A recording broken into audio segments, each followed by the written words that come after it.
person's bluffing in any situation.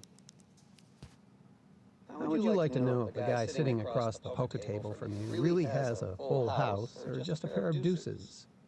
Or if your top executive is serious about quitting if he doesn't get a raise? There is a way to tell just about any time in any situation if someone is bluffing, because no matter what the situation, all bluffs have one thing in common. To understand how this works, let's define what a bluff really is.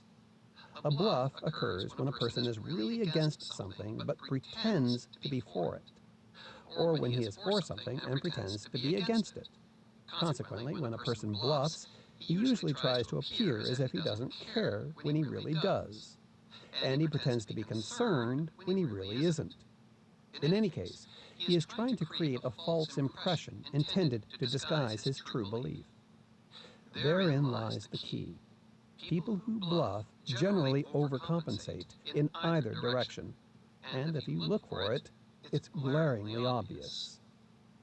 You can uncover a bluff instantly by noticing how someone tries to appear.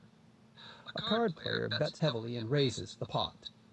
Does he have the cards or just guts? When bluffing, in this case in a poker hand, he wants to show that he's not timid, so he puts in his money fast. But if he did have a good hand, what might he do? That's right. Deliberate a bit, putting it in slowly to show that he really isn't sure about his hand. When people bluff at anything, in poker or in the real world, they manipulate how confident they appear. This means that they try to create the opposite impression of how they truly feel.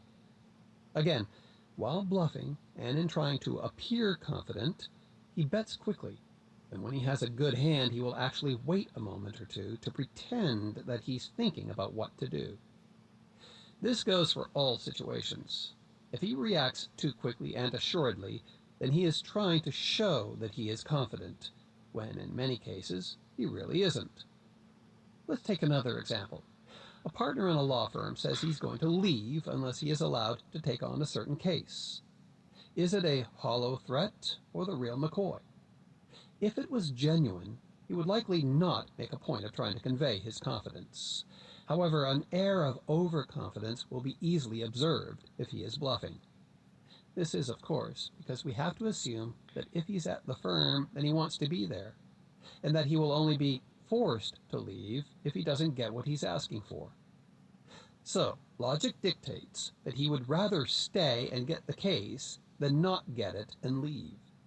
Therefore, if he appears overly committed to the idea of leaving if he doesn't get the case, then he's bluffing, because we know that he really doesn't want to leave, but is trying to create that impression. If he is sincere in his stance that he will leave if he doesn't get his way, then he will appear almost reluctant and not overly confident in his stance because he's not pleased that it has come down to this. He's more solemn because he knows that he will have to leave if it comes down to it. But if he was bluffing, it won't come down to anything because he's not leaving. The attitudes of both are completely different and make it clear whether it's a bluff or the real thing. To understand the psychology behind this, we need only look at how people handle themselves in general. A person who has high self-esteem and confidence in himself is not the one going around showing the world how great he is. It's the insecure person who puts on airs of confidence, almost arrogance, to compensate for how he really feels about himself. He is, in fact, trying to convey a false self. And as we've just illustrated, this is identical and true for specific situations as well. In a negotiation, the person who keeps saying things such as, "I'm going to walk, you have to do right by me, I'm not settling on this one, you're going to lose me," is not going anywhere. He's bluffing. Confidence in one's position usually speaks for itself, just as a person's confidence in himself speaks for itself. It's the insecure who has to tell you how confident he is, because that's the only way that we're going to find out. If, however, you hear something similar to the following phrases in a negotiation, they likely reflect a person who is sincere and who is not bluffing. "I'm sorry that you feel that way. No hard feelings." "I don't think so, but let me give it some thought." Remember that the confident person, the one who is not bluffing, isn't interested in how he's coming across. He's unconcerned with his image, unlike his bluffing counterpart, who is consumed by others' perceptions of him. Strategy review. Uncover a bluff instantly by noticing how the person tries to appear. A person who is bluffing will always overcompensate to create the illusion that he is 100% behind his convictions. Chapter 11. How to see through people. In 2 minutes, get anyone to reveal what they're really up to. If you're tired of being deceived and taken advantage of, this psychological technique will allow you to actually look into a person's mind to find out if he's hiding anything. The tactic, which I first introduced in my book, Never Be Lied to Again, virtually guarantees that you can find out if he's got something to hide within minutes.